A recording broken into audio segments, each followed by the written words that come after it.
जेव्हा मी तुझा फोटो पाहिला, असा भरघोस केस असलेला, घनदाट केस असलेला, मी तिथेच ठरवलं लग्न करीन ना तर ह्याच मुलाशी करीन, असं माझं ठरलं होतं.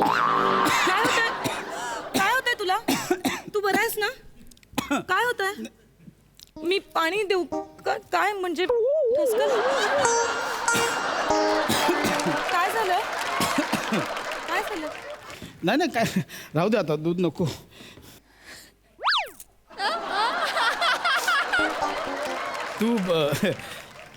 तू माझ्यात काय आवडलंस असं सांगितलंस तू? तेच की मला ना तुम्ही फोटो पाठवला होता, म्हणजे तू फोटो पाठवला होतास ना की तुझे असे घनदाट भरगच्च केस आहेत, असे झुपकेदार.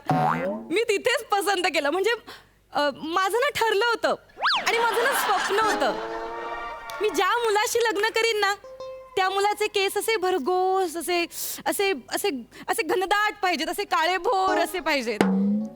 बापरे, केशव. तुझ्या आत्याने तुझे केस बघूनच तुझं नाव ठेवलं ना, केशव. ए भरघोस केसांचा केशव.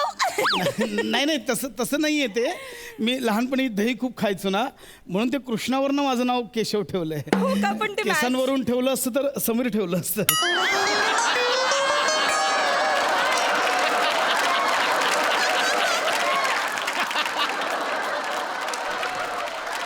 मला नाही कळलं, म्हणजे समीर आणि केसांचा काय संबंध आहे? खूप जुना संबंध आहे. 3.5 लाखांचा संबंध आहे. म्हणजे ऐक ना, जाऊ दे ना, सोड ना. जाऊ दे. हे म्हणजे हे मधुचंद्राच्या रात्री कुठे आपण केसांवरच्या गप्पा मारतोय? आपण याच्यातच वेळ घालवणार आहोत का? इश्श. माझ्याकडे बघ ना. नाही, मला लाज वाटते. माझ्या डोळ्यात बघ. मला लाज वाटते. बघ ना अप्सरा, माझ्या डोळ्यात बघ.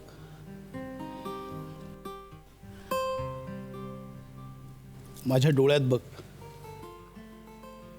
माझ्या डोळ्यात तुला एक प्रेमाचा अथांग सागर दिसेल. त्या सागरात तुझ्यासाठी एक जहाज तयार आहे, सुंदर सजवलेलं जहाज, ज्यावर फक्त तू आणि मी आणि मावळतीला गेला सूर्य, आणि त्या सूर्याच्या सहाय्याने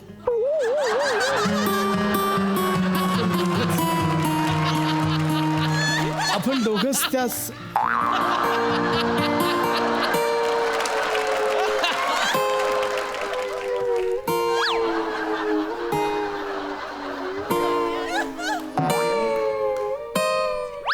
पूर्ण एपिसोड पाहण्यासाठी आत्ताच डाउनलोड करा अल्ट्रा झकास मराठी OTT ॲप.